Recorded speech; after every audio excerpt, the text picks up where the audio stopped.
السلام عليكم ورحمة الله وبركاته.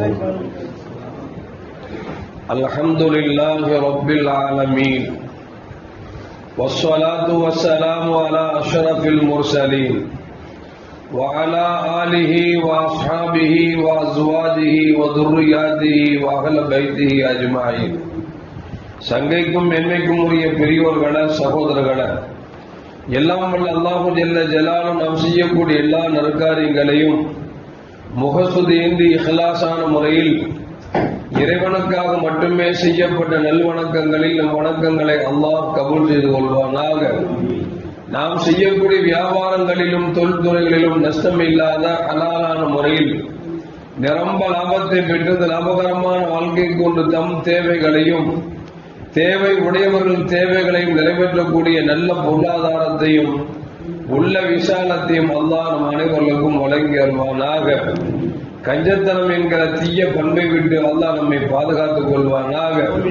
நம் கரங்களை என்றென்றும் கொடுக்கும் கரங்களாக ஆக்கி அருள்வானாக. யாசிக்கும் கரத்தை விட்டு அல்லாஹ் நம்மை பாதுகாத்துக் கொள்வானாக. நம்மை உலகத்தில் வாழ வைக்கும் காலம் எல்லாம் நோய் நொடி இன்றி ஒரு ஆரோக்கியத்தோடு அல்லாஹ் நம்மை வாழச் செய்வானாக. அது ஆரோக்கியமான வாழ்க்கை கொண்டு அல்லாஹ் ரசூலை நெருங்கக்கூடிய அனைத்து நல்ல குணங்களையும் புரியக்கூடிய நல்ல முத்தகின்களின் கூட்டத்தில் அல்லாஹ் நம்மை ஆக்கி அருள்வானாக. திடீர் மரணங்களை விட்டும் தீய மரணங்களை விட்டும் நம்மையும் நம் குடும்பத்தையும் நம் சமூகத்தையும் அல்லாஹ் முழுமையான முறையில் பாதுகாத்துக் கொள்வானாக. மருத்துவமனை செலவினங்களை விட்டும் வேதனைகளை விட்டும் அல்லாஹ் நம்மை காத்தருவானாக. நம்மில் யாரெல்லாம் நோயால் பாதிக்கப்பட்ட வீடே கதி என்றும் ஆஸ்பத்திரியே கதி என்றும் அல்லல்பட்டும் அவதியுற்றும் இருக்கிறார்களோ அத்தனை மக்களுக்கும் வெகு விரைவில் அல்லாஹ் நோயை போக்கி உடல் ஆரோக்கியத்தை கொடுப்பதோடு அவர்களை கொண்டு குடும்பத்திற்கும் சமூகத்திற்கும் நல்ல பலன் தரக்கூடிய மக்களாக ஆக்கி அருள்வானாக. நாம் இந்த உலகத்தில் வாழ்ந்து மறைகிற நேரத்தில் லா இலாஹ இல்லல்லாஹ் முஹம்மது ரசூலுல்லாஹ் என்ற கலிமாவை மொழிந்து ஜன்னத்துல் ஃபிர்தௌஸை கண்ணால் கண்டு அகமகிழ்ந்து சிரித்தவனமாக மரணிக்கக்கூடிய நல்வாக்கியம் பெற்ற மக்களில் அல்லாஹ் நம்மை ஆக்கி அருள்வானாக. மரணித்தும் மரணிக்காத இறைவனை சொல்லும் கூட்டத்தில் அல்லாஹ் நம்மை ஆக்கி அருள்வானாக.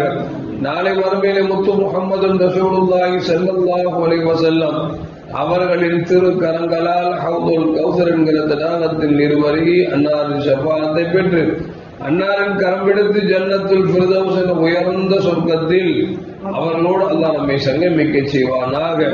எல்லாவற்றுக்கும் மேலாக இறை அன்பை பெற்று இறைவனை பார்த்து பரவசம் அடையக்கூடிய அவருடைய நிக்காவையும் ரிலாவையும் பெற்ற மக்களில் அல்லாஹ் நம்மை ஆக்கி அருள்வானாக. அருமையான மோமின்களே, உலகத்தில் என்னென்னவோ நிகழ்வுகள் நடந்து கொண்டிருக்கிற காட்சியை பார்க்கிற பொழுது மனமெல்லாம் பதைத்து போகக்கூடிய அளவிற்கு இன்றைக்கு மனிதர்கள் மிருகங்களாக மாறிக்கொண்டிருக்கிறார்கள் என்பதை நம்மால் செய்தித்தாள் மூலியமாக விளங்க முடிகிறது. சமீபத்தில் அரக்கோணத்திற்கு பக்கத்தில் இருக்கக்கூடிய ஒரு கிராமத்தில் ரயில்வேவில் வேலை செய்து ரிட்டையர்டான மனிதர் பார்த்த சாரதி என்கிற ஒரு மனிதர், அவருடைய தாயார் பத்மாவதி வயது 70 ஆகிவிட்டது. நோயால் பாதிக்கப்பட்டு நடையில்லாமல் படுத்த கிடையிலே இருக்கிறார்.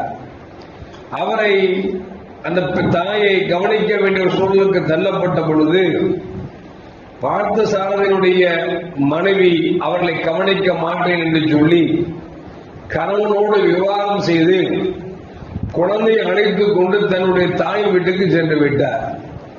இப்பொழுது இந்த ஆண்மகன் மட்டும்தான் பெற்றெடுத்த தாயை பார்க்க வேண்டும் என்கிற ஒரு சூழலுக்கு தள்ளப்பட்டு விட்டார்.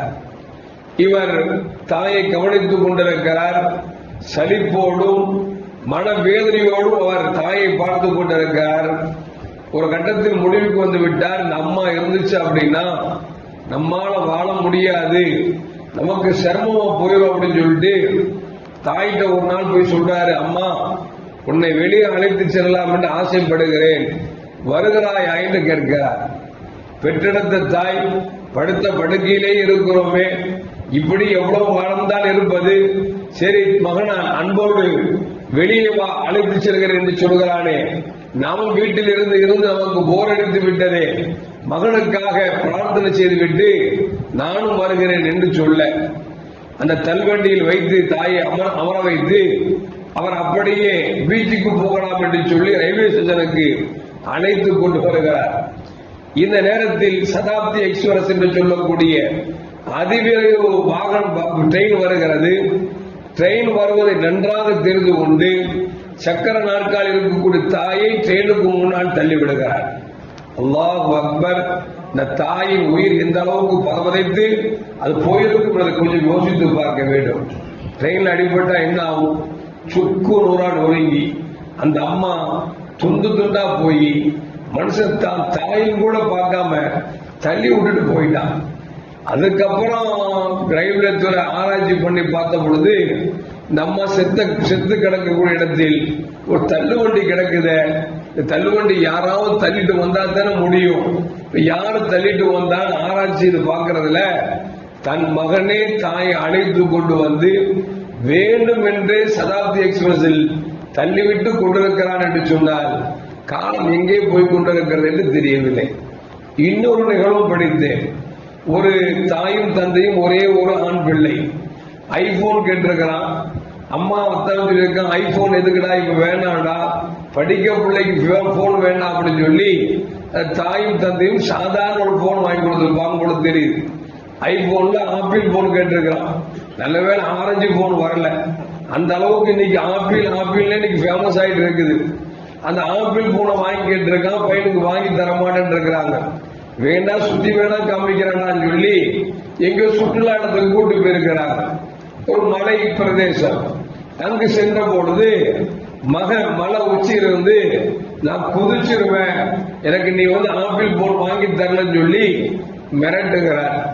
ஒரே ஒரு குழந்தை, கண்ணே கண் என்று பெற்றெடுத்த அந்த குழந்தை ஒரு ஆப்பிள் போனுக்காக உயிரை விடுவதா நினைத்துக் கொண்டு தாயும் தந்தையும் தன் கழுத்தில் இருக்கக்கூடிய செயினை எல்லாம் கலட்டி தந்தையும் மோதிரத்தையும் பிரேஸ்லெட்டும் கலட்டி இந்த சொல்றது உண்மைதான்டா, நீ செத்துறாதரா விழுந்துராதரா அப்படின்னு சொல்லி தந்தை மகனை காப்பாற்றுவதற்காக அந்த நகையை கொண்டு கொடுத்து அவனை கூப்பிடான்னு போகும் பொழுது அவன் குதிக்கிற நேரத்தில் தந்தையும் சேர்த்தே கீழே தள்ளிவிட்டார். தந்தையும் மகனும் கீழே விழுந்து சென்று விட்டார்கள். இதை பார்த்த தாய் பையனும் இல்ல புருஷனும் இல்ல, இனிமே எதுக்கு வாழ்க்கைன்னு சொல்லி அந்த தாயாரும் மேலிருந்து கீழே குதித்து செத்து விட்டால் என்ற செய்தியை கேட்கிற பொழுது பெற்றெடுத்த பிள்ளைகள் இந்த அலங்கோலத்திற்கு போவதற்கு காரணம் என்னவென்று சொன்னால் மனமாற்றம் இல்லாமல் மனம் தாழ்வுத்தனமாக நடப்பதால் நடக்கக்கூடிய நிகழ்வு. இது நமக்கு தெரிஞ்சது 1 2 என்னென்னமோ நடக்குது. எத்தனையோ முஸ்லிம்கள் வீட்டில் நடந்துட்டு இருக்கு, வெளியே சொல்ல முடியாம உட்கார்ந்துட்டு இருக்கிறாங்க. என்ன காரணம் அப்படின்னா நமக்கு முன்னால் வாழ்ந்த நல்லோர்களுடைய வாழ்க்கையை நாம் அந்த குழந்தைகளுக்கு எடுத்து சொல்ல வேண்டும். சரி, அடியும் கர்ணம் சொல்லுவாங்கல்ல, அதிபு அவுலாதக்கும் பிஸலாத்தி ஹிசாலின், உங்கள் குழந்தைகளுக்கு 3 விஷயத்தை கொண்டு ஒழுக்கத்தை கற்பீங்கள் அப்படின்னாங்க. ஒன்று என்ன, நபியின் நேசத்தை பற்றி சொல்லிக் கொடுங்கள். 2வது நபியின் குடும்பத்தின் நேசத்தை சொல்லிக் கொடுங்கள். 3வது குர்ஆனை கற்றுக் கொடுங்கள் என்று சொல்லி அலியின் கர்ரமல்லாஹு நமக்கு சொல்லி தருவாங்க. உண்மையிலே ரசூலுல்லாஹி ஸல்லல்லாஹு அலைஹி வஸல்லம் அவங்கள் மீது பிரியத்தை சொல்லி தரணும். அந்த பிரியம் தான் அவர்கள் வாழ்க்கையை ஆராய்ச்சி செய்ய வைக்கும்.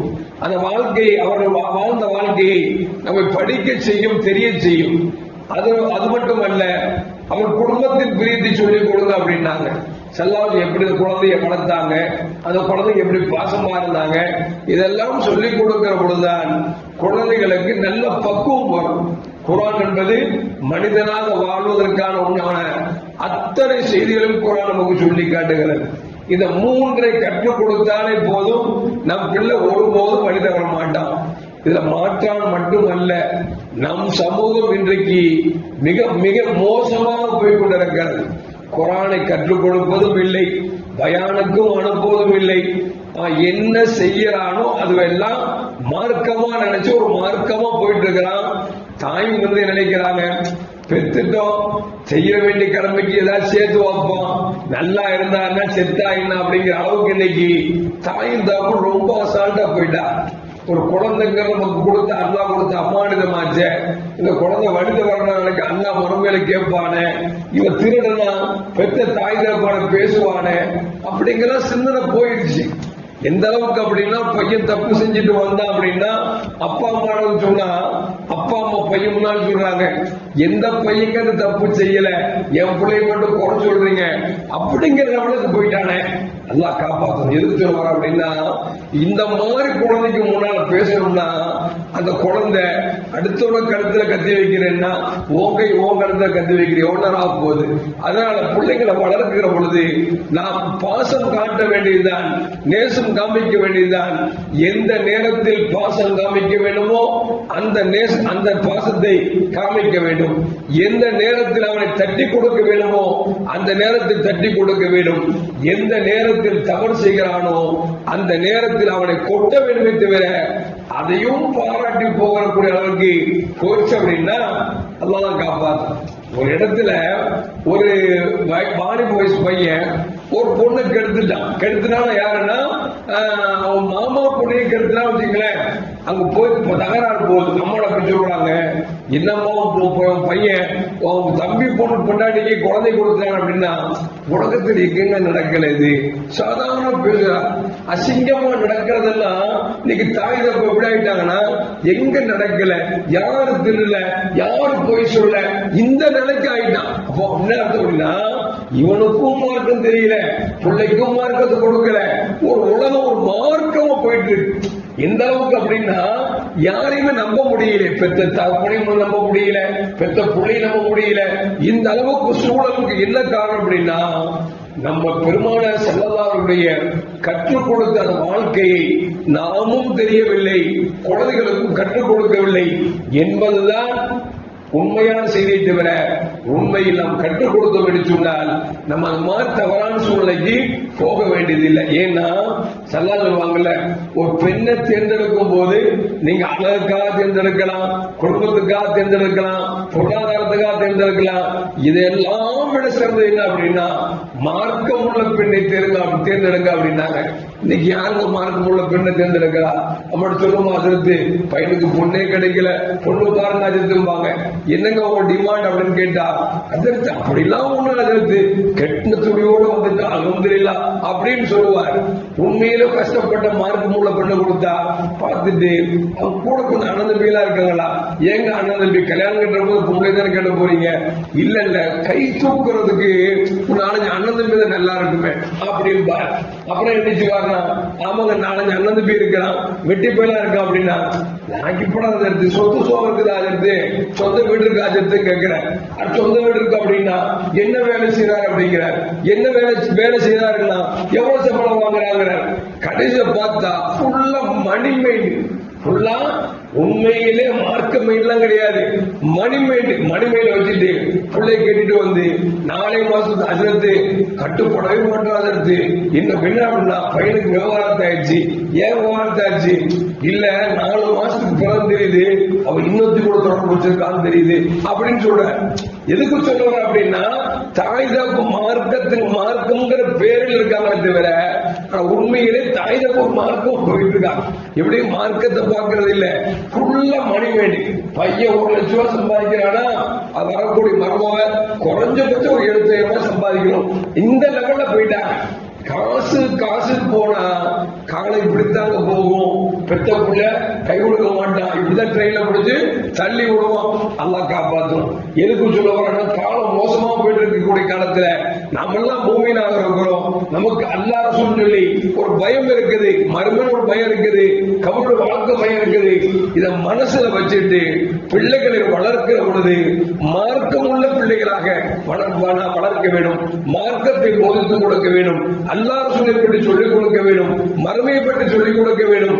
அப்படி சொல்லிக் கொடுத்த பிள்ளை நிச்சயம் ஒருபோதும் வழி தவறாது நம்மை கடைசி வரைக்கும் கண்கலங்காமல் வைத்து காப்பாற்றுவான் என்கிற விதமான மாற்று கருத்தும் அல்ல. எல்லாம் அல்லாஹ் ஜல்ல ஜலாலுஹு நபிகள் நாயகம் ஸல்லல்லாஹு பிறந்த மாதத்தின் பொருட்டால் நம் குழந்தைகளுக்கு பெருமானாரின் மீது பாசத்தையும் அவர் குடும்பத்தின் பாசத்தையும் பெருமானாருக்கு அருளப்பட்டது குர்ஆனையும் கற்றுக் கொடுத்து நல்ல பிள்ளைகளாக வளர்க்கக்கூடிய நல்ல பெற்றோர்களாக அல்லாஹ் நம்மை ஆக்கி அருள்வானாக. அஸ்ஸலாமு அலைக்கும் வரஹ்மத்துல்லாஹி வபரகாத்துஹு. ஸல்லல்லாஹு அலா முஹம்மத் ஸல்லல்லாஹு அலைஹி வஸல்லம். ஸல்லல்லாஹு அலா முஹம்மத் ஸல்லல்லாஹு அலைஹி வஸல்லம். ஸல்லல்லாஹு அலா முஹம்மத் யா ரப்பி ஸல்லி அலைஹி வஸல்லிம்.